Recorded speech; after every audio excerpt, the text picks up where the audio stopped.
Good morning, everyone. Kate Bora and Fiona Pearman joining you for this week's Facebook Live, where we're continuing to talk about the myths of confidence.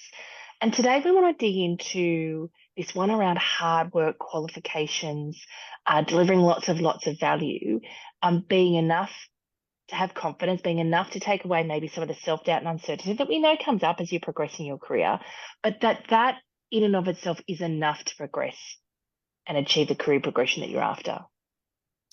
Yeah, I think this one is so tied into a lot of the messages we got when we were young, a lot of the things that we've internalized, that, doing more hard work. If I just get everything right, if I prepare perfectly, if I do all of the right things, then I'll get rewarded.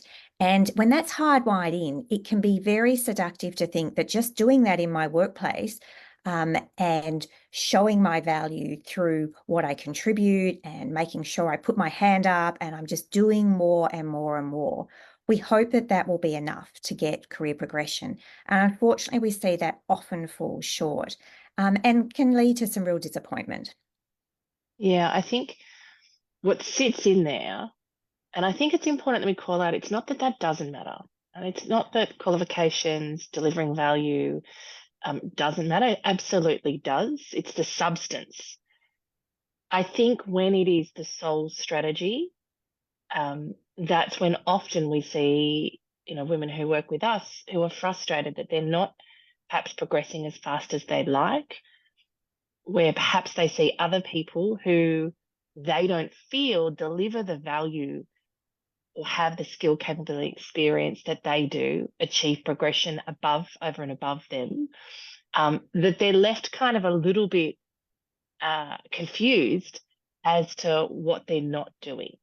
So I think, yes, it's important. I think that the other challenge around the hardwired comment is often it's about proving credibility, right? So there's this proving energy that I am capable, as opposed to trusting um, that your stakeholders know the value you bring, the problems you solve. Um, that, though, is really the other part of the strategy that we see a lot of women not doing, and that's advocating for themselves and their career goals. Yeah, I think there's a really important piece here to hold absolutely doing all the great work and not relying on that as a source of progression or as a source of confidence, because we know it often falls short. And I think this piece around self-advocacy can get very tricky for people. We've got all sorts of, again, rules and ideas about what we can and can't do, what might be seen as, being positive or helpful, and what might be seen as self-promoting. So what we know is that women tend to underplay their successes. They tend to underplay, and they often refer to the great work of the team, but don't own their own contribution. And, your hard work is important, but it's only really valuable when other people can see and recognize it. And that's why it's so important to share your successes, to share your insights, to share your knowledge, and to share your dot connecting with others, because then they can see live in progress the way in which you think and the value that you bring in forums and in places that you start to build relationships more broadly, not just within your immediate team. They often know how great you are, but Mm. that's very often not enough. Yeah, I think there's a lot of assumptions that get made around what broader stakeholders across the organisation have line of sight over. And the reality in most organisations these days is everyone is really busy, very focused on what is most important to them and their team. Yes, they've got a little bit of visibility and that they might look up and around. And of course, this is different depending on the leader, right?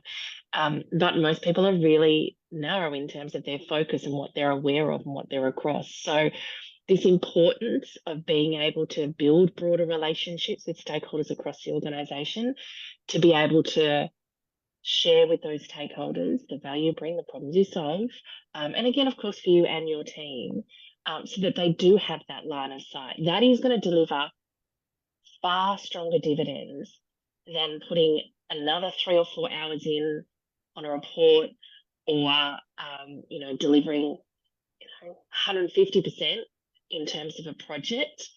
We have to, yes, do the work and build relationships so that people have visibility, line of sight, but importantly, have certainty about who you are, the value you bring, and the problems you solve. Yeah, I was speaking with a senior executive yesterday, and she is a really accomplished woman. She's done great work within her team. She's very well known. And she went for an internal role, and it was a progression opportunity, and it was an exciting role.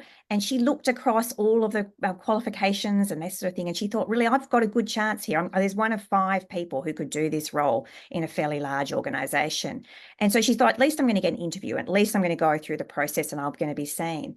Now, as it turned out, and there may be a whole lot of other things going on, she didn't even get an interview for the role. And we were talking about exactly this piece, that she was really pretty much invisible to that part of the business. And so even though on paper, all of her qualifications, all of her knowledge, all of her experience said good things, she wasn't known by the stakeholders who were making that decision. And so they fast-tracked things and they did something, and it felt unfair.